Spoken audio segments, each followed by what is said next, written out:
Hey there, Detroit sports fanatics. I'm Taylor Phillips, and welcome to Taylor's Detroit Sports on Spreaker. You can also find this and all other episodes of Taylor's Detroit Sports on iHeartRadio. Straight and full Detroit and Michigan sports coverage 100% of the time. If you have any opinions on everything that's going on in the Detroit sports world, call in or send a text message live on the show at 231-429-3668. Also, you can add me on Facebook as Taylor Phillips, online at facebook.com/TaylorGatorPhillips14. Like my Facebook page, Taylor Phillips's Detroit Sports page. Join my Facebook group, Taylor Phillips's Detroit Sports Group. And follow me on Twitter at DT2Phillips with 2 L's.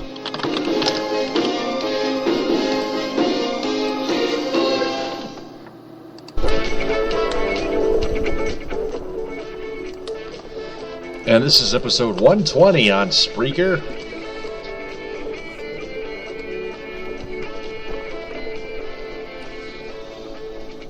And hello, everyone. I'm Taylor Phillips. This is live and recording for archive. Also heard on iHeartRadio. You can call into the show or text message live on the show at 231-429-3668. Going to talk some Red Wings, Michigan Wolverines, Jim Harbaugh stuff, some Lions stuff, and a little bit of Pistons stuff as well.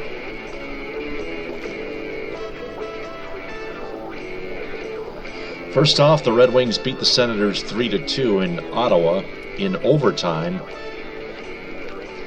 Gustav Nyquist scored the game winner after possessing the puck for 28.4 seconds.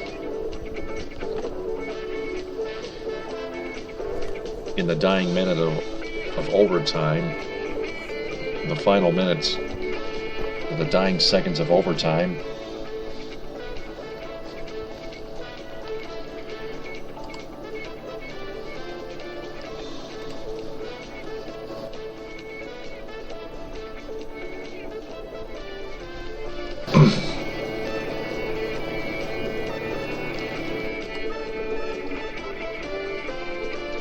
Henrik Zetterberg and Justin Applicator also got the other Detroit goals. Jimmy Howard made 33 saves on his 35th birthday in a winning effort, in a winning cause.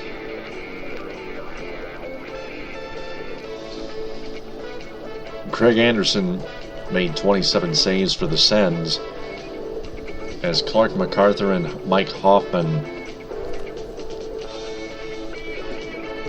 got the Ottawa goals. Nyquist's overtime goal was unassisted, and so was MacArthur's.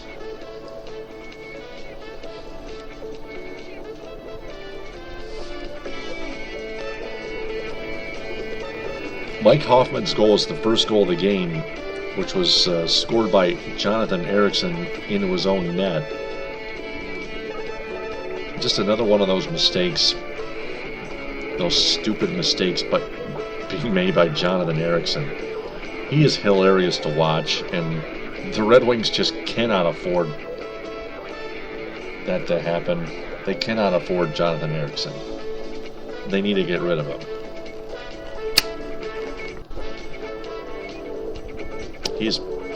He has produced nothing since his 7 assists this season thus far, and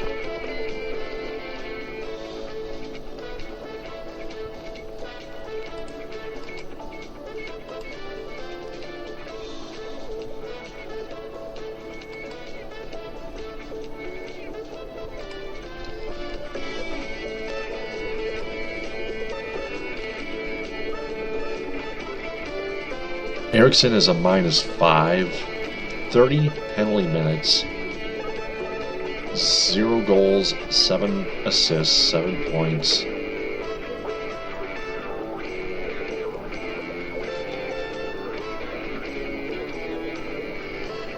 .48 shots on goal.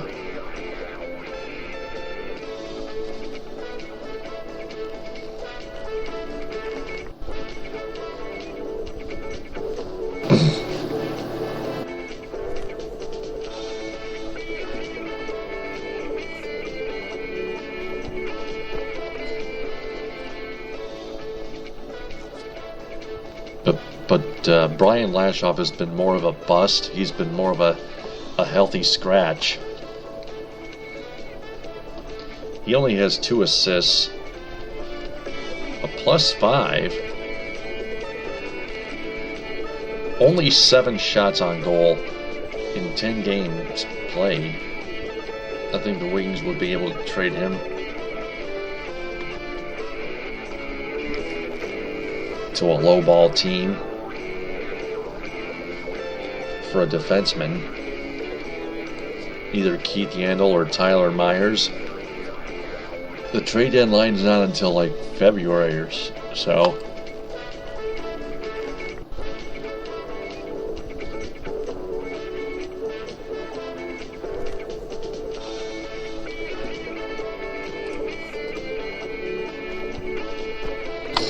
But the Wings have won 2 straight now. 4th place in the Eastern Conference, tied with the Islanders for 3rd actually, 47 points.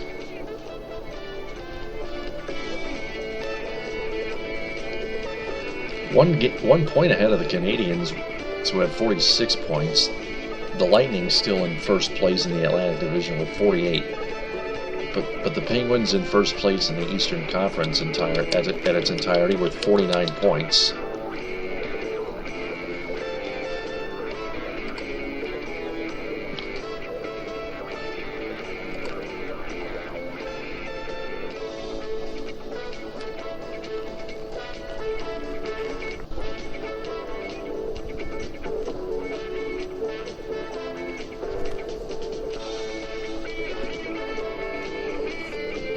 Jimmy Howard was activated from the IR to start in net for the Wings,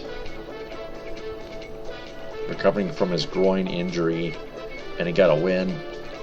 So Thomas McCollum, then, before that game started, was assigned to Grand Rapids. And I really need a Gustav Nyquist jersey. Gustav Nyquist has been all over the place.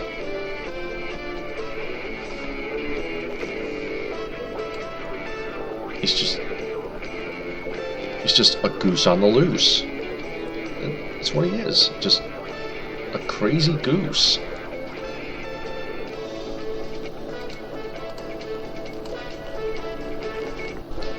Right now he has 15 goals, 8 assists, 23 points, a -6, only 16 point penalty minutes. For the goal, 8 of his goals on the power play, none shorthanded, 3 game winners including tonight's game winner, 86 shots, 17.4% shooting in 36 games played. Henrik Zetterberg got a goal and assist. He became the first star. Jimmy Howard became the second star, and Craig Anderson became the third star. Anderson should. Here's the hint. Anderson should not be a star, one of the 3 stars at all.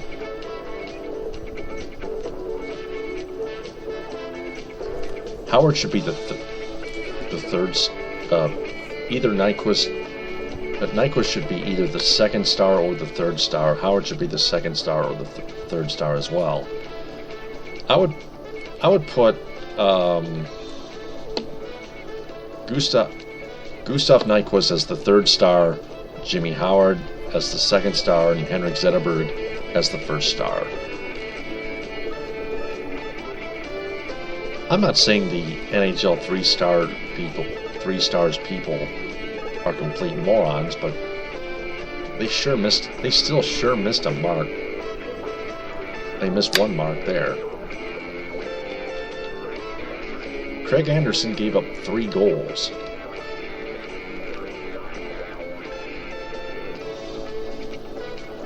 Craig Anderson made 24 saves. Howard made 31.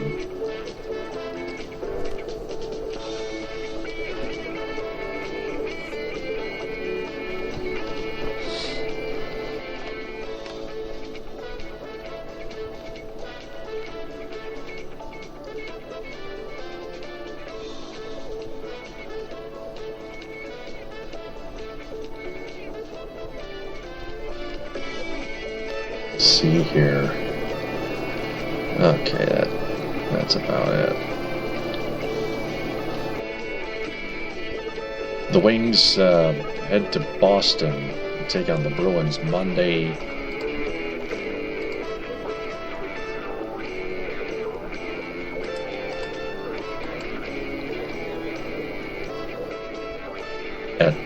Monday, December 29th at 7 o'clock on Fox Sports Detroit or NBCSN. Check cable or satellite listings for the game.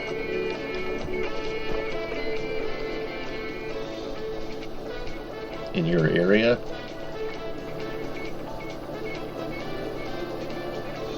And then they're back home on Wednesday for New Year's Eve against the New Jersey Devils at 7:30 on Fox Sports Detroit. You can hear all Red Wings games on 97.1 The Ticket and the Detroit Red Wings radio network. The Detroit Red Wings radio network with Ken Cal and Paul Woods, Ken Daniels and Mickey Redmond with the call on most games. Ken Daniels and Chris Osgood with the call in tonight's game earlier a few hours ago.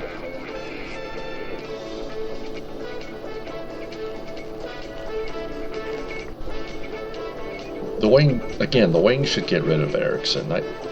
I think they're better off without.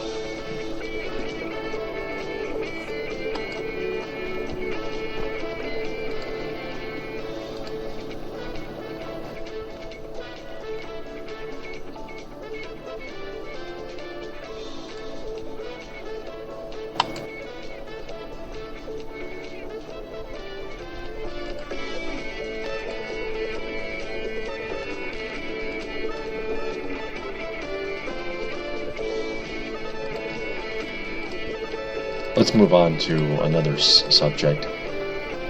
I heard hours ago that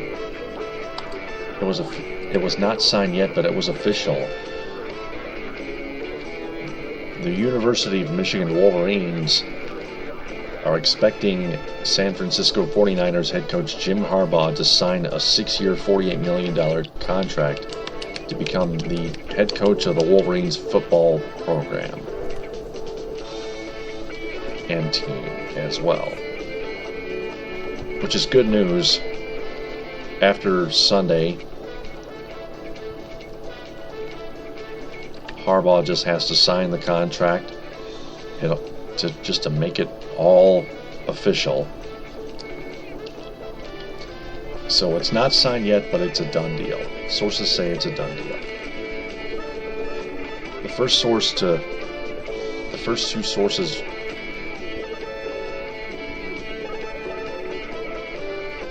to say it was a done deal are from Jeff Moss of the Detroit Sports Rag and Greg Henson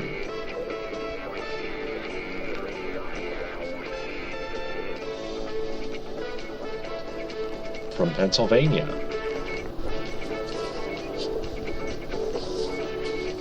These guys do an avant-garde job covering everything Detroit sports and national sports as well. They are very hard media critics, especially Jeff Moss.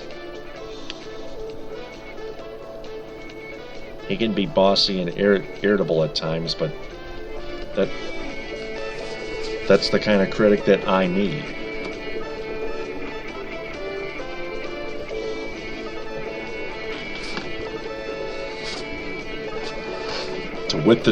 To whip the entire Detroit sports media into shape.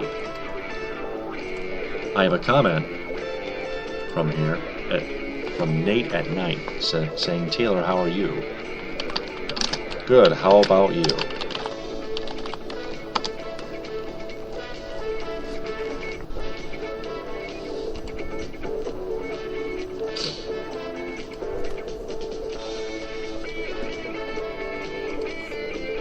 So, I'm wondering what Jim Brandstatter and Dan Deerdorf are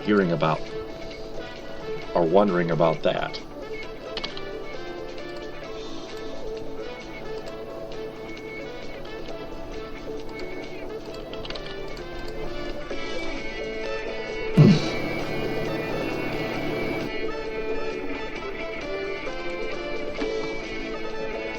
I want to get your comments on my episode, and I want you to chime in at 231-429-3668. Call or text.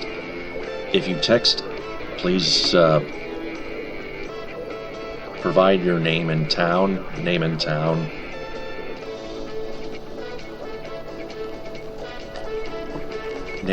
and state. Name, city, and state.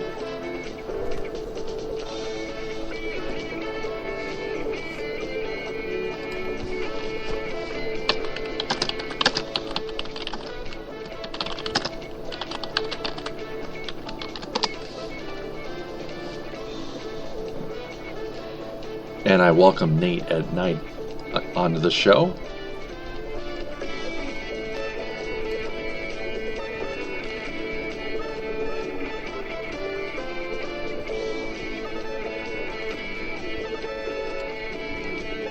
Moving on to the Detroit Lions.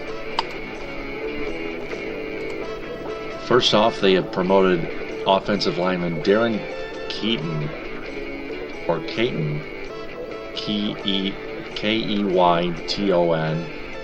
to take Dominic Raiola's roster spot. Written by Kyle Meinke of MLive.com.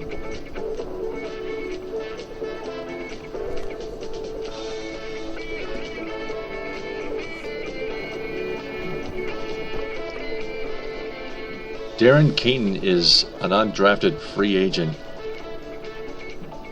out of Central Michigan. And this is his first appearance on a 53-man roster. Dominic Raiola will return in time for the playoff opener, so this likely is a one-game foray for Keaton. Rookie Travis Swanson is expected to start at center for Raiola, and it appears Keaton will be his backup. So Swanson will get more reps than Keaton will. So in other words, the Lions have promoted Darren Keaton from the practice squad to back up Travis Swanson at center.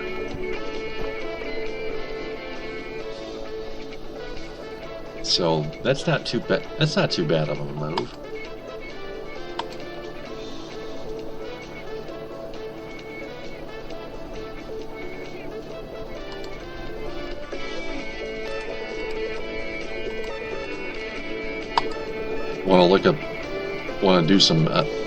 Want to provide some matchup analysis here,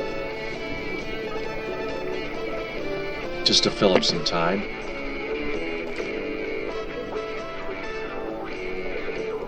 I got about 25 minutes left. This is live and recording for archive.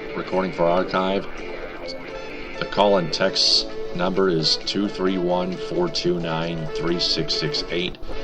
That is 231-429-3668. You can also comment in the chat window on my episode.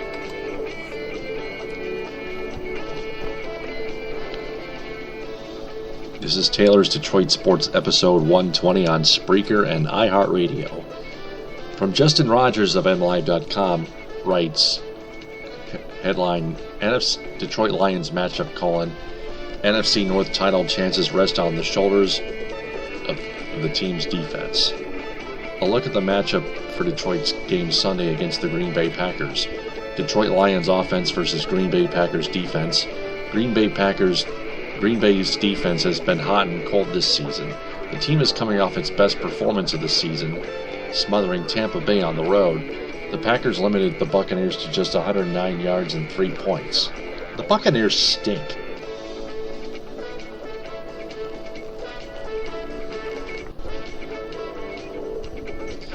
But if the Packers can generate the same level pass rush they did against the Buccaneers, a performance that included a season-high 7 sacks, the Lions will be in trouble.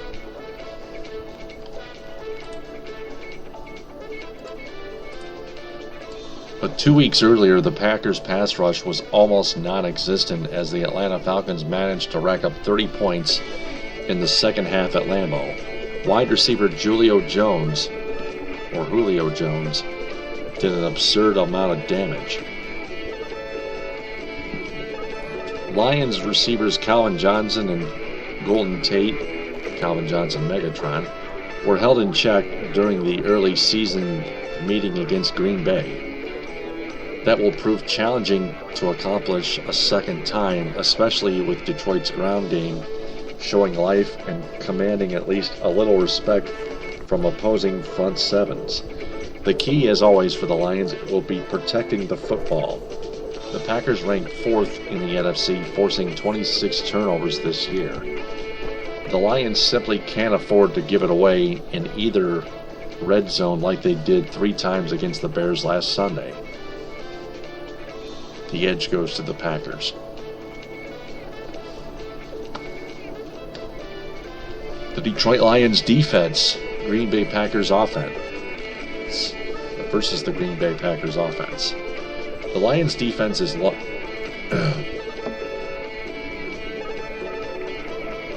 Lions defense is no longer the league's best unit.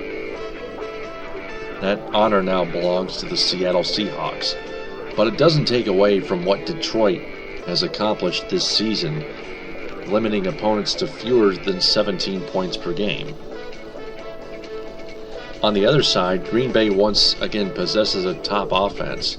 The Packers are one of just 2 teams averaging more than 30 points per game this year, led by the typically brilliant play of quarterback Aaron Rodgers. The Packers are even more formidable at home, where they haven't lost this season and have averaged a staggering 41 points in those wins. Rodgers has been an unstoppable force at Lambeau, throwing 34 touchdowns since his last interception at the stadium, a streak that's reached 396 passes. But working in the Lions' favor is the way Rodgers has struggled against top defenses this year, including a 19-7 loss at Ford Field in Week 3. Against Detroit, Seattle, and Buffalo, 3 of the league's 5 best units. The star quarterback has completed just 54.9% of his passes with 2 touchdowns and 3 interceptions. Rodgers' 6.0 passer rating flat in those 3 games, all losses, is 47 points lower than his season mark. That's the silver lining for the Lions. The key to the game might be the ability of Detroit. The key to the game might be the ability of Detroit's top-ranked run defense to contain Eddie Lacy, Packers running back, who has averaged 5.6 yards per carry over the past 6 games. If the Lions can bottle up the hulking back the way they did earlier this year, 11 carries, 36 yards, they can keep resources committed to the secondary and hopefully hold Rodgers in check. The edge is even. Special teams. Neither team has been particularly good in that department, and at times Detroit has been downright awful. Against Chicago, the Lions had a field goal blocked, fumbled a punt return, and got hit with a roughing the kicker penalty. And got hit with a roughing the kicker penalty that extended what turned into a touchdown drive. The Lions hold a clear edge in punting, with Sam Martin among the league's best, and Green Bay's Tim Massey ranked near the bottom of the NFL in both gross and net average.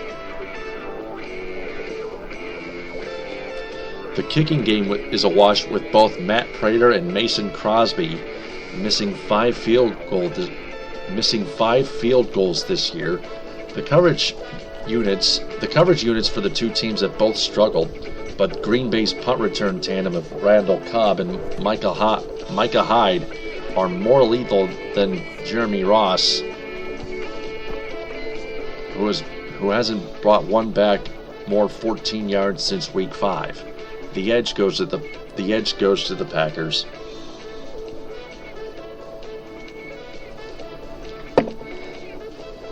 Coaching.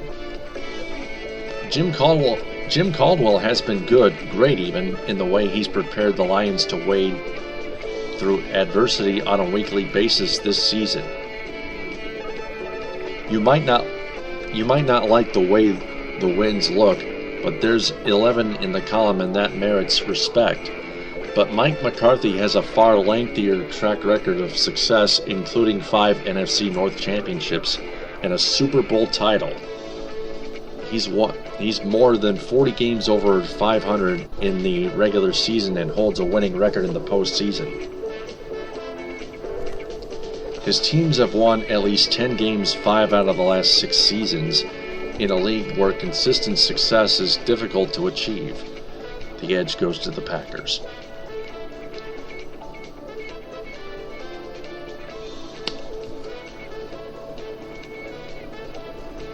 Intangibles. It all starts with Detroit's 23-game road losing streak to the Packers. They haven't beaten the Packers at Lambeau Field since December 15th, 1991. While it should have no direct impact on the present, the streak hangs over the Lions organization like a dark cloud. Then there's the weather.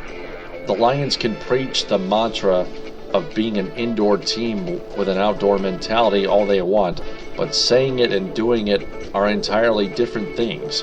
It's going to be well below freezing at kickoff, an environment where the Packers are comfortable. Finally, there's the one-game suspension of center Dominic Raiola. No matter your feelings toward the player, replacing a 14-year veteran with an inexperienced rookie who will be snapping the ball to Stafford for the first time is a frightening proposition.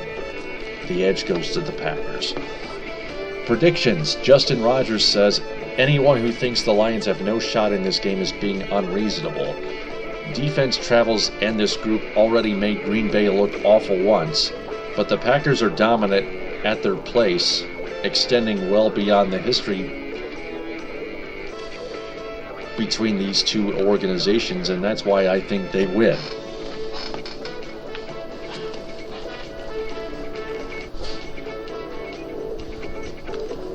Packers 23, Lions 16. Kyle Meinke. Everyone talks about the Packers offense, but their defense has quietly become very good. They've gone 8 straight quarters without allowing a touchdown, and that's going to be a problem for a Lions offense that has been a mystery this season. Detroit will keep it close with that great defense, but it's just not going to be able to score enough to keep up with Aaron Rodgers on his own turf. Packers 17, Lions 13.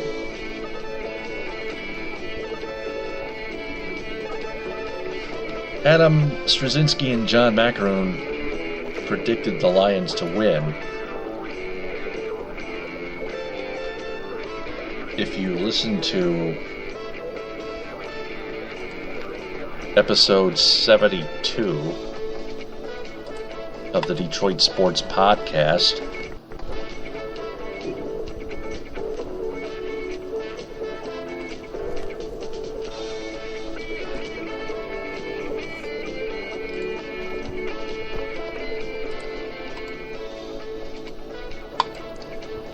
and finally the Pistons. They take on the Cleveland Cavaliers at 4:30 Sunday on Fox Sports Detroit and Detroit Sports 105.1, streaming online at Detroit Sports 105.1 and the Detroit Sports 105.1 mobile app, and on TuneIn Radio on Detroit Sports 105.1. Brendan Savage writes on MLive.com, Anthony Tolliver hopes to provide outside shooting stretch forward for the Pistons. Anthony Tolliver had no qualms about going to one of the worst teams in the NBA when told that the Detroit Pistons were interested in acquiring his services. Tolliver's Phoenix Suns are holding down a playoff spot in the Western Conference. They're in 8th place with a record of 17-14, while the Pistons are near the bottom of the overall standings with a 6-23 mark. But after speaking with his agent, who told Tolliver about the Pistons system and how he was likely to be used, the 7th-year forward said he had no problem with being traded to Detroit. Tolliver said, quote, "Both teams wanted to make sure I was comfortable with the situation. At the end of the day, I'm about playing and playing for who wants me. If you get traded, that's somebody who wants you. I just want to come and fit it. I just want to come in and fit in, be a part of the team, and obviously be a threat. Do what I do, shoot the ball, be a threat, and spread the floor for guys like Brandon Jennings to get the basket, but at the same time continue to work hard and see what happens. Go out there and play the right way, move the ball, and get shots for everybody," unquote. The 6'8" Tolliver first heard about the trade while he was on the way to practice Wednesday. "Merry Christmas, huh?" he said with a big grin, and 20 minutes after he arrived at the Suns' practice facility, he learned it was a done deal. The Pistons parted with 2nd-year forward Tony Mitchell, who hasn't played yet this season and isn't in their future plans to acquire somebody they hope will help their outside shooting problems. Although he's played sparingly for the Suns during his first year in Phoenix, Tolliver made 41.3% of his three-point attempts while in Charlotte last season, and also shot 40.9% from that distance for Minnesota in 2010-2011. Head coach and president of basketball operations Stan Van Gundy said, quote, "He'll be active for sure. How much will we use him? I don't know. It's been one day, but he picked up things pretty quickly. I think we've got enough of a package that we could run some stuff and play him if we needed to," unquote. Tolliver, at age 29, arrived at the Palace Friday,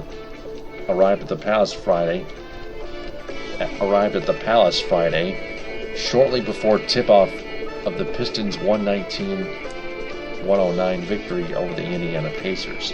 Palace. The Pistons, who have struggled to score at times this season, had their best offensive game of the season, and Tolliver liked what he saw. He said, quote, "They played really well, moved the ball, everybody touched it, seemed like everybody was in a rhythm, everybody was hitting shots. That's how I love to play personally. Whether you're on a team, whether the ball sticks, it's no fun. Certainly, certain guys are going to get all the shots and everybody else is going to be out of rhythm, out of sync. It's just not a good way to play team basketball. They played really well last night, and I'm looking forward to joining the crew," unquote. While Van Gundy obviously will make the final call, Tolliver thinks Saturday's practice and Sunday's pregame shoot-around will have him up to speed enough to play against the Cavs. He said it wasn't difficult to pick up the Pistons' offensive sets. Van Gundy said, quote, "The system here offensively is very similar to the Charlotte system that I played with Steve Clifford. Whenever they were trying to show me through the offensive, I was saying, hey, I'm supposed to be here, I'm supposed to be there," unquote. Oh, wait, not unquote. Quote continues. So a lot of the stuff translates pretty similarly. A little bit different calls, a little bit different names, but same action, same movement, and stuff like that. I'm looking forward to the opportunity and the challenge," unquote. During his career, Tolliver has averaged 5.9 points and 3.6 rebounds while shooting 41.2%, including 35.5% from three-point range, for 7 teams that also include San Antonio, Portland, Golden State, and Atlanta. He previously played in the D-League with the Grand Rapids Drive with Pistons forward Cartier Martin, who worked out in the past with DJ Augustine and is familiar with many of his new teammates just from crossing paths in the NBA.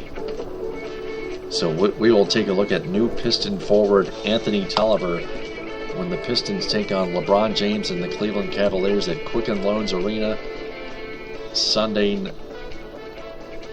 afternoon at 4:30 on Fox Sports Detroit and Detroit Sports 105.1, WMGC FM in Royal Oak, HD1 in the Greater Detroit Media. Powered by ESPN and a subsidiary of Greater Media Detroit. That's going to do it for Taylor's Detroit Sports episode 120. I'm Taylor Phillips. I will talk to you after the Lions and Pistons games. TTFN, ta-ta for now.